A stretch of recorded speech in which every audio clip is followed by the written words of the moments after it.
Hello everyone, and welcome to After Alexander. Episode 100, Antiochus III, the Worthy.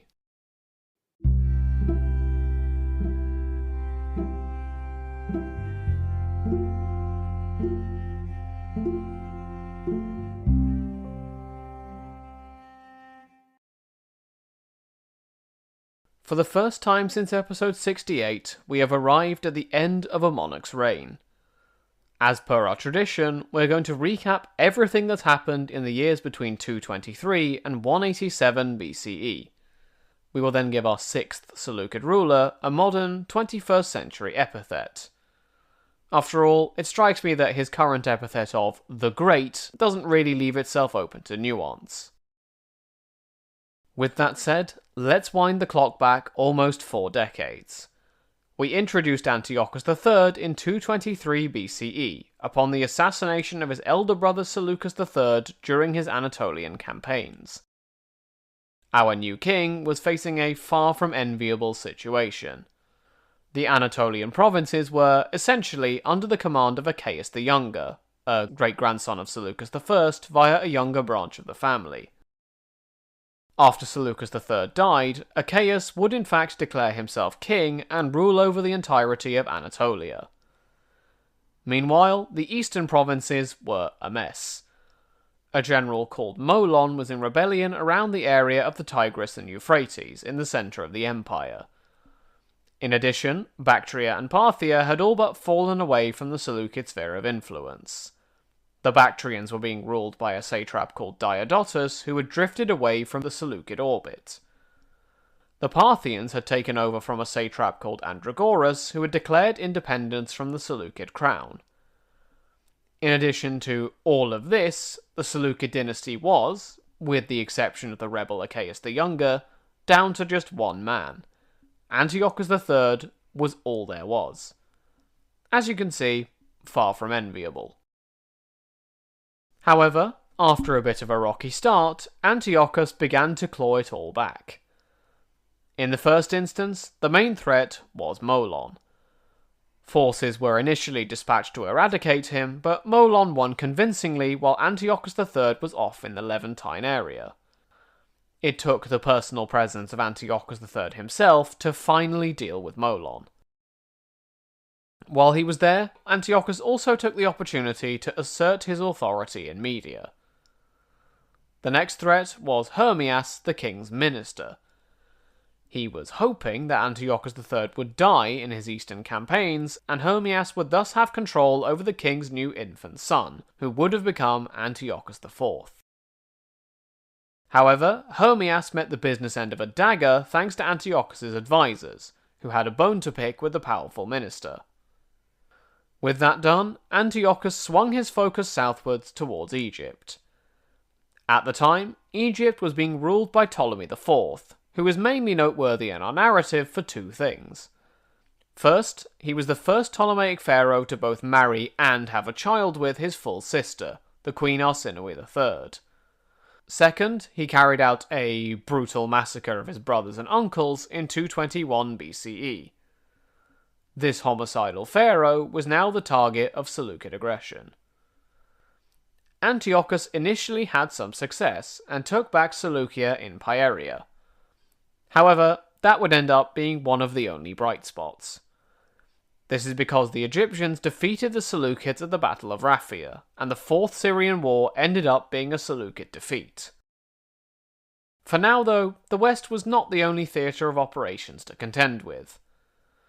Antiochus also campaigned in the east, subduing the Parthians and the Bactrians, as well as reaching the borders of the Mauryan Empire over in India. There, a great-grandson of Chandragupta Maurya, by the name of Jalauka, gave over treasure and war elephants to the Seleucids. However, Antiochus III did not do what Alexander had done and try to conquer the known world. Instead, he turned back from India. His gaze promptly returned towards Egypt.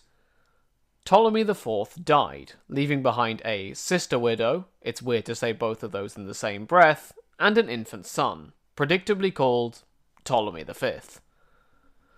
Antiochus III joined forces with Macedon and used this opportunity to steamroll Egyptian forces. The idea had originally been for Egypt and its empire to be split between the two powers, with Egypt and Hollow Syria both being among the notable Seleucid gains. However, the Fifth Syrian War only ended up seeing Hollow Syria going to the Seleucids, rather than Egypt itself. This war saw the arrival of Rome onto the scene, as Ptolemy IV had sought security from Rome just before his death, and the Republic warned Antiochus that Egypt itself was off limits.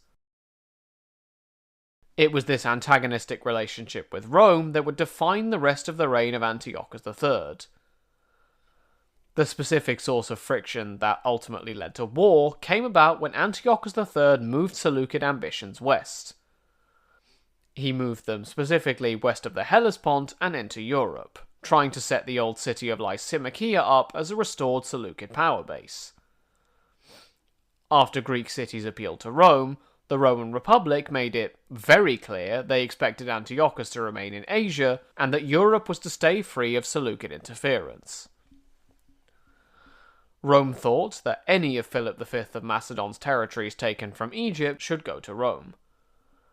Antiochus III, for his part, maintained his ancestral right to Macedonian territories and refused to let the Romans dictate affairs in Asia to him. So, war it was. The Romans and the Seleucids fought several times on the seas, with Pergamon and Rhodes both acting as Roman allies. We witnessed several landmark battles both on land and in the sea, namely the battles of Thermopylae on land and Corycus on the sea. Both of these were victories for the Romans. In the end, the Seleucids essentially lost control of the seas between Europe and Asia, and the Romans were able to cross into Anatolia. The Roman forces were led by the so-called Scipio brothers. Lucius Cornelius Scipio was one of two Roman consuls, while Publius Cornelius Scipio, or Scipio Africanus as he's better known, was the hero of Rome's Second Punic War against Carthage. This is especially noteworthy since the defeated Carthaginian general Hannibal was among Antiochus III's military advisors. Once they were in Anatolia, the Romans defeated Antiochus III in the landmark Battle of Magnesia in 190 BCE. Anatolia began falling away, and Seleucid authority across the empire crumbled as the news of Antiochus's defeat came out. In the end, Antiochus sued for peace. Under the terms of the treaty, the Seleucid Empire would abandon all territory west of the Taurus Mountains, most of which went to Eumenes II of Pergamon and Rhodes. Antiochus would also pay a large war indemnity, cripple the Seleucid fleet, and surrender hostages to Rome. Rome's prizes would have included Hannibal, but the aforementioned general had fled into the east. I speculated when we covered this that Antiochus III may have had a hand in letting him go. Regardless of whether that's true or not, Antiochus had been beaten. He accordingly sought to rebuild his power in the east, just as he had done decades earlier. He was perhaps hoping he could use this as a springboard to get everything back again. He left his eldest surviving son Seleucus in charge in Antioch. Remember, Seleucus was now the heir, as Antiochus the young king had died in the late 190s. The king himself travelled eastwards to regain control of the eastern provinces, which were facing Parthian revolts and general unrest. However, Antiochus III was killed while his troops were looting a temple for goods in modern-day Iran. He died after 36 years of rule and in his 50s.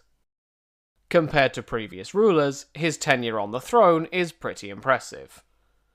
In fact, it's the longest rule we've had to date. Assuming of course that we count Seleucus I from 305 BCE when he became king, and not 312 when he gained permanent control of Babylon. It is also the longest series of episodes we've had to date, with this being the 31st and final episode. It's a very respectable track record. But with all of that said, it's time to discuss which epithet I will give to Antiochus III today. In Greek, he is known as Homegas, or the Great, which is, to my mind, a slightly overused title. But what should it be instead? I will admit that I wrestled with this one for quite a while. Sometimes the epithets I award have been easy and come straight to me. However, this one took a while. In fact, I still wasn't fully settled on it shortly before writing this script. But with all that said, I've decided to call him Antiochus the Worthy.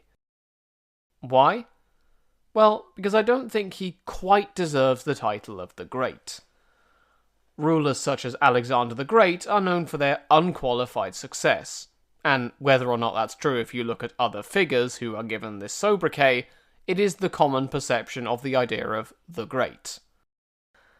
I won't go into a deep dive on rulers with this title here, but the point is, Antiochus III flew high, but like Icarus before him, flew too close to the sun. In a sense, he tried to reach for the unified Macedonian Empire that Alexander had owned and that Seleucus I had tried to restore. We see this in two separate events, although I can't say they definitely imply a strategy to get Alexander's empire back. First, he tried to conquer Egypt when Ptolemy IV died. This is something Seleucus I wanted to accomplish, but got assassinated before he could turn his mind to it. Second, he wanted to exert influence in Macedon and Europe generally. We saw previously that Seleucus I was in the process of consolidating Macedon when he was assassinated in episode 15. And decades later, we saw his grandson Antiochus II meddle in Thrace in episode 40. Antiochus III had also imitated Alexander in other ways, such as marching as far as India. When we covered this in episode 82, I mentioned that Antiochus was better than Alexander in some ways, in that he knew his limits and when to turn back. Had this pragmatic ruler managed to take control of Egypt from Ptolemy V, or had he managed to decisively establish control over Macedon, I might have ranked him as a truly quote-unquote great monarch in the traditional sense of the word. However, in both cases, he had to contend with the Roman Republic. Ultimately, Rome undid him, and with him most of his progress since 223 BCE. He started his reign with Anatolia gone and the East fragmented. Well, I ask you, what's changed in 187? But even so, I can't just ignore his story, even though we've largely ended up back where we started. His tale was a fascinating one, and I saw so much potential. He just got unlucky in that he was in a world where Rome was just starting to flex its muscles in the East. In many ways, Antiochus was worthy of the legacy of those who came before him. He was worthy of achieving the unparalleled success he desired, and he was worthy of glory. And so, that's the nickname I gave him, Antiochus the Worthy. I will say, as a brief side note, that the name I gave him may have been influenced by Aegon the Unworthy from Game of Thrones. I will admit I haven't read the series, but I've heard the nickname now and then, and it really stuck in my mind. So, that's the end of the recap. Fly high, Antiochus the Worthy. You will be missed. Even so, it is time to move on to a new era, and we will do that next episode. Antiochus III is dead. Long live Seleucus IV. I hope you will join me. Until next time though, thank you all for listening. Feel free to direct any questions or comments to the show's email address, and have a great week everyone.